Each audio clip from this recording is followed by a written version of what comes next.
Good morning students. Now we continue our chapter 7 विद्युत धारा के चुंबकीय प्रभाव। और आज हम चल कुंडली धारा मापी का दूसरा टॉपिक पढ़ेंगे, कीलकित कुंडली धारा मापी। हम लोगों ने लास्ट टॉपिक के अंदर निलंबित कुंडली धारा मापी पढ़ा था, और निलंबित कुंडली धारा मापी के बाद में जो दूसरा धारा मापी हम पढ़ रहे हैं, कीलकित कुंडली धारा मापी। तो सबसे पहले हम इन दोनों में एक बेसिक डिफरेंस देख लेते हैं कि निलंबित कुंडली धारा मापी और कीलकित कुंडली धारा मापी में बेसिक डिफरेंस क्या है और कौन उपयोग की दृष्टि से अधिक सुविधाजनक है। तो यहां पर हम ये देखते हैं कि निलंबित कुंडली धारा मापी में हम लोगों ने कुंडली को फास्फोर ब्रोंज की पत्ती से लटकाया था। फास्फोर ब्रोंज की पत्ती इतनी ज्यादा सॉफ्ट होती है, इतनी ज्यादा नर्म होती है कि अगर उसको सावधानी पूर्वक एक स्थान से दूसरे स्थान तक नहीं ले जाया गया तो वो पत्ती टूट सकती है, यानी उस पत्ती के टूटने की संभावना बहुत अधिक होती है। इसलिए वो कन्वीनियंट नहीं होती एक स्थान से दूसरे स्थान तक ले जाने में। जबकि कीलकित कुंडली धारा मापी के अंदर हम उस फास्फोर ब्रोंज के स्थान पर कुंडली को कीलकों की सहायता से लगाते हैं, जिससे वो मजबूती से बंधा हुआ होता है। तो आज हम कीलकित कुंडली धारा मापी पढ़ते हैं। तो कीलकित कुंडली धारा मापी, जैसा कि डायग्राम में आपको नजर आ रहा है, कीलकित कुंडली धारा मापी में होता क्या है। तो पहले हम इसकी कंस्ट्रक्शन के बारे में थोड़ा देख लेते हैं कि कीलकित कुंडली धारा मापी में कुंडली को तार से लटकाने के स्थान पर दो कीलकों की सहायता से लटकाया जाता है। यानी कीलक ये कह सकते हैं हम कि दो मोटे तार बोल सकते हैं या दो मोटे पिन बोल सकते हैं। उन पिनों को क्या कर दिया जाता है, ये चूल होते हैं, चूल पायोड जिसे हम कहते हैं, इसके अंदर इनको फंसा दिया जाता है या कस दिया जाता है। ठीक है, तो यहां पर तार के स्थान पर हम दो कीलकों का उपयोग करते हैं और इस कुंडली को वही अवतलाकार चुंबक के, शक्तिशाली चुंबक के ध्रुव खंडों के मध्य में रख देते हैं। लास्ट क्लास में भी हमने डिस्कस किया था कि अवतलाकार चुंबक क्यों लिए जाते हैं, अवतलाकार ध्रुव क्यों लिए जाते हैं, ताकि त्रिज्य क्षेत्र बने। और त्रिज्य क्षेत्र क्यों आवश्यक होता है, यहां पर बलाघूर्ण का मान बढ़ाने के लिए, कुंडली की दक्षता बढ़ाने के लिए। तो यहां पर हम शक्तिशाली चुंबकीय ध्रुव जो अवतलाकार आकृति के हैं उनके मध्य में इस बेलनाकार कुंडली को लटका देते हैं कीलकों की सहायता से, और इस कुंडली पर दो स्प्रिंग T1 और T2 लगा देते हैं, जो यहां पर विक्षेपक या प्रत्यानयन बलयुग्म उत्पन्न करने का कार्य करती है। और इनकी सहायता से, यहां T1 और T2 की सहायता से इसे किसी भी परिपथ में जोड़ा जा सकता है।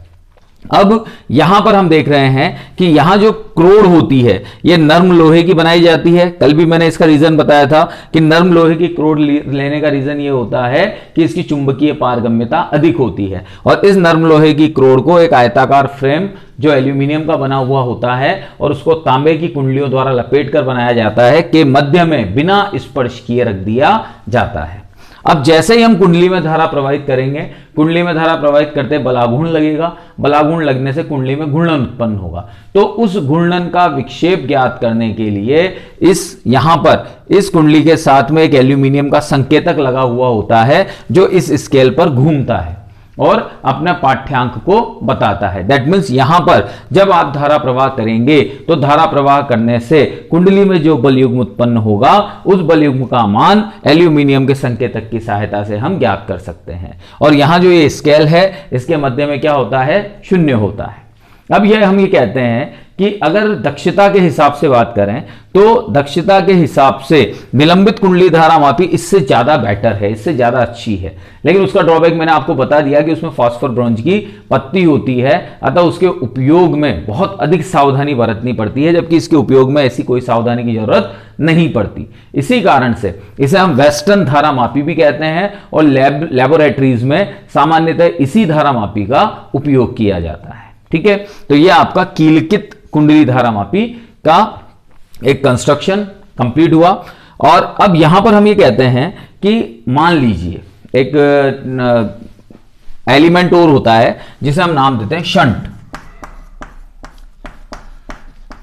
हम ये कहते हैं कि अगर आपने धारा मापी के अंदर अत्यधिक मान की धारा प्रवाहित कर दी, तो अत्यधिक मान की धारा प्रवाहित करने पर धारा मापी की जो दक्षता है, अगर आपने उससे भी अधिक मान की धारा प्रवाहित कर दी तो धारा मापी के जलने की संभावना बढ़ जाती है।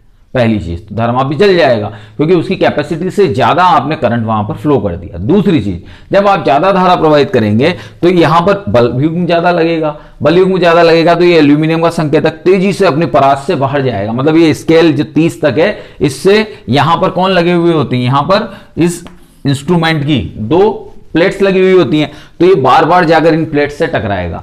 ये एल्यूमिनियम का संकेतक इतना हल्का होता है कि अत्यधिक धारा प्रवाह के कारण जब ये इस प्लेट से टकराएगा तो टकराकर ये टूट जाएगा। तो इन संभावित क्षतियों से बचने के लिए हम एक अल्प प्रतिरोध के तार को क्या करते हैं, इस धारामापी के समांतर क्रम में जोड़ देते हैं और इस अल्प प्रतिरोध को हम क्या नाम देते हैं, शंट।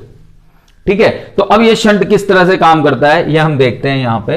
तो इस शंट की वर्किंग देखने के लिए हम क्या करते हैं यहां कि जैसे ये आपका धारामापी है और इस धारामापी के समांतर क्रम में हम किसको जोड़ देते हैं, एक अल्प प्रतिरोध तार को, जिसे हम नाम देते हैं शंट। तो जब आप अत्यधिक मान की धारा प्रवाहित करेंगे तो अत्यधिक मान की धारा प्रवाहित करने पर यहां क्या होगा, कुछ धारा तो गैल्वेनोमीटर में जो उसके उपयुक्त है, जिसके जो गैल्वेनोमीटर के लिए उपयुक्त है या जिससे धारामापी आसानी से ऑपरेट हो जाता है, वो धारा तो धारामापी की ओर चली जाएगी और शेष जो बची हुई धारा है वो किधर की ओर चली जाएगी, शंट एस की तरफ। ठीक है, अब यहां से ये धारा वापस यहां पहुंचकर फिर क्या बन जाएगी, कुल धारा आई।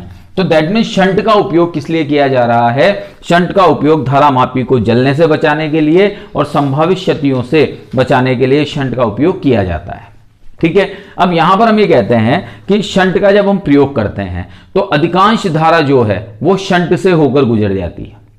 इस कारण से धारामापी में प्रवाहित धारा उतनी ही रहती है जिससे कि वह सुरक्षित अवस्था में रह सके। यानी ऐसा नहीं है कि बहुत सारी धारा अगर हमने शंट लगा भी दिया तब भी धारा का ज्यादा मान गैल्वेनोमीटर से गुजर सकता है, नहीं। शंट क्या करेगा, मैक्सिमम लोड को, मैक्सिमम करंट को अपने अंदर से फ्लो कर देता है और धारामापी में से केवल वही करंट गुजरती है, वही धारा प्रवाहित होती है जिससे धारामापी सुरक्षित अवस्था में कार्य कर सके। ठीक है, अब हम ये कह रहे हैं कि जैसे माना कि मुख्य परिपथ में कुल धारा कितनी प्रवाहित हो रही है, आई। ठीक है, यहां गैल्वेनोमीटर जुड़ा हुआ है और इसके समानांतर क्रम में शंट है। यह धारा आई इस स्थान पर पहुंचकर 2 भागों में डिवाइड होती है। गैल्वेनोमीटर की ओर जाने वाली धारा होती है आईजी और शंट की ओर जाने वाली धारा होती है आईएस। तो अगर हम यहां पर बात करते हैं कि शंट में से कुल कितनी धारा निकली, तो शंट में से प्रवाहित धारा, शंट में से प्रवाहित धारा, तो यहां ये आईएस है। आईएस को हम क्या लिख सकते हैं, देखो आईएस किसके बराबर होगा, आई माइनस आईजी के। जो आईएस करंट है वो किसके बराबर होगी, आई माइनस आईजी के। ठीक है, अब यहां पर हम ये कहते हैं कि ये दोनों समानांतर क्रम में है और समांतर क्रम में है तो इसमें विभव का मान समान होगा। डेफिनेटली समांतर क्रम में विभवांतर क्या रहता है, समान होता है। तो समांतर क्रम की अवस्था में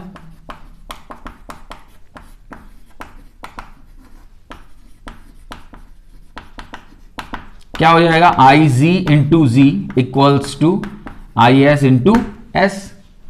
ठीक है, विभवांतर V इक्वल्स आई आर होता है, तो I G into G equals to I S into S. ठीक है, ये आएगा। अब यहां पर हम यहां इसको लिख सकते हैं ऐसे, I S upon I G equals to G upon S. ठीक है, I S upon I G equals to G upon S. अब दोनों तरफ हम एक को जोड़ देते हैं। दोनों तरफ जब एक को जोड़ेंगे तो I S upon I G plus 1 equals to G by S plus 1। तो ये हो गया आपका I S plus I G upon I G equals to G plus S by S. ठीक है, तो अब यहां पर जब हम बात करते हैं आई एस प्लस आई जी की, तो आई एस प्लस आई जी क्या है, कुल धारा है। आई एस प्लस आई जी, अगर मैं यहां से आई एस प्लस आई जी का मान निकालता हूं तो आई एस प्लस आई जी क्या है, कुल धारा। तो यहां पर आई एस प्लस आई जी की जगह तो क्या पुट कर देता हूं मैं, आई। तो आई अपॉन क्या हो गया, I G equals to G plus S upon S. ठीक है, तो यहां से अगर हम गैल्वेनोमीटर में प्रवाहित धारा का मान निकालते हैं तो गैल्वेनोमीटर में प्रवाहित धारा का मान क्या निकलेगा, एस अपॉन जी प्लस एस इंटू आई।